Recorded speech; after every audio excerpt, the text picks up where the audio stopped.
নমস্কাৰ সকলোকে আজি দেওবৰীয়া ভিডিঅ'লৈ মই আপোনালোক সকলোকে স্বাগতম জনাইছোঁ। আজি উঠা দেৰি বাৰু, দেওবাৰ যিহেতু অকণমান সময় পাওঁ সেইকাৰণে অকণমান দেৰিকৈ উঠি মেলি সেই আৰু আমি পৰঠা খালোঁ। ছোৱালীয়ে আকৌ পৰঠা নাখায়, তাৰ কাৰণে পুৰি বনালোঁ। সেয়া খাই মেলি আজৰি হ'লোঁ। আজি আকৌ এজন খুৰাই বৰ ধুনীয়া পুখুৰীৰ লোকেল মাছ আনিছিলে, সেয়া ল'লে। লোকেল ডিম আনিছিলে, সেয়া ল'লে।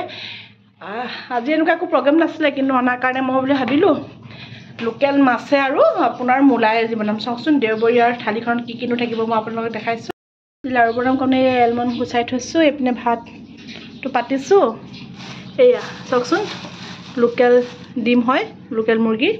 এয়া বিন চফা কৰি ৰাখিছোঁ। এয়া নয়নমণি বায়ে পূৰা মূলা উলিয়াই দিছে, মানে তাজা তাজা মূলা, আৰু এয়া মাছৰ লগত বনাম। এয়া আপোনালোকক যে কৈছিলোঁ লোকেল মাছটো, এয়া চাওকচোন। এয়া ধুই মেলি চৰ্বি দেখিছেনে কিমান আছে।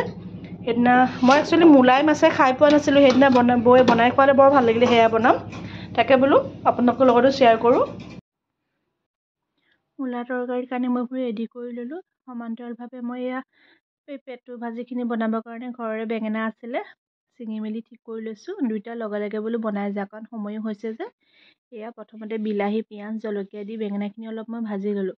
তাৰপিছত আৰু মাছৰ চৰ্বিখিনি দি দিম।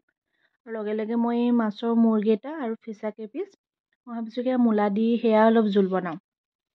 প্ৰথমতে সেয়া তেল গৰম কৰি বোলো প্ৰথমতে এইকেইপিচ অলপ তেলত ফ্ৰাই কৰি লওঁ, তেতিয়া অলপ ভাল লাগিব। ফুল ফ্ৰাই নকৰোঁ বাৰু, এনেই অলপ সময় ইলুটি সিলুটি কৰি অলপ সময় তেলতে ভাজি। আৰু মূলা জোলকণ অকণমান ডাঠ হ'বৰ কাৰণে মই এটা মূলা গ্ৰেট কৰি লৈছোঁ, তেতিয়া অকণমান ডাঠ হ'ব। দুইটা চব্জি মই লগে লগে বনাই গৈ আছোঁ। আৰু এয়া বেঙেনাটো অলপ সিজাৰ পিছত মই মাছৰ চৰ্বিখিনিও ইয়াতে দি দিলোঁ। আৰু এইটো মানে অকণমান জলকীয়া ভাজি হ'ব, আৰু ঠাণ্ডাত জলকীয়া ভাজিকণ খাই ভাল লাগে। এইফালে চাওকচোন মোৰ মাছ কেইপিচ ফ্ৰাই কৰা হৈ গ'ল। সেই তেলতে মই বাকী ৰোৱা তেলতে অলপ কেইটামান জিৰা ফুটাই লৈছোঁ। জিৰা ফুটাই ল'লে একচুৱেলি খাই ভাল লাগে।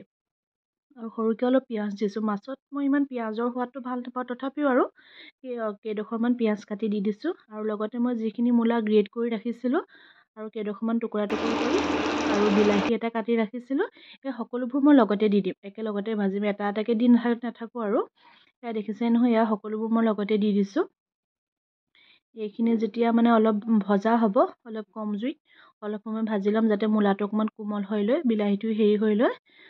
তাৰপিছত আৰু মই গৰম পানী দি দিম। গৰম পানী দিয়াৰ পিছত আৰু মাছটো দিলে এই তৰকাৰীখন হৈ যাব। আৰু এয়া চাওকচোন মোৰ সেই ভজা হৈ গৈছে, বিলাহীও কোমলিছে আৰু ৰংটো লাহেকৈ আহিছে। আৰু এয়া তাতে মই পানীও গৰম কৰি ৰাখিছোঁ। সেয়া চাওকচোন পানী দি দিলোঁ। এই যেতিয়া উতলটো আহিলে তেতিয়াই আৰু মাছ কেইপিচ দি দিলোঁ। মাছ মানে মাছৰ মূৰ আৰু ফিচাটো। আৰু তাৰপিছতে মই সেই পালেঙৰ লগত মাছ কেইপিচ বনাবৰ কাৰণে বাকীবোৰ ৰেডি কৰিলোঁ।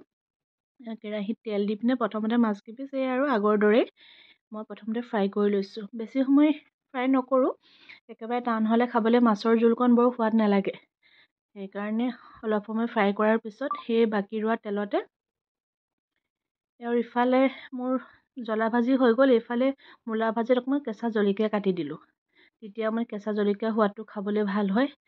আকৌ লগতে দুইটা বনাই আছোঁ যে, এইফালে মই বিলাহী, পিঁয়াজ আৰু আদা ৰচুন পেষ্ট দি পিনে ভাজি ল'লোঁ। এয়া পালেঙৰ তৰকাৰীখনৰ কাৰণে চাওকচোন, এয়া পালেঙৰ তৰকাৰী হৈ গ'ল। শেষত এয়া আৰু বিন ভাজি, সেয়া মাছৰ চৰ্বি দি বেঙেনা ভাজি, মূলাৰ তৰকাৰী, পালেঙৰ লগত মাছৰ তৰকাৰী। এয়া আছিল আজি মোৰ দুপৰীয়া সাঁজটো। এইখন চাওকচোন থালিখন কেনেকুৱা লাগিছে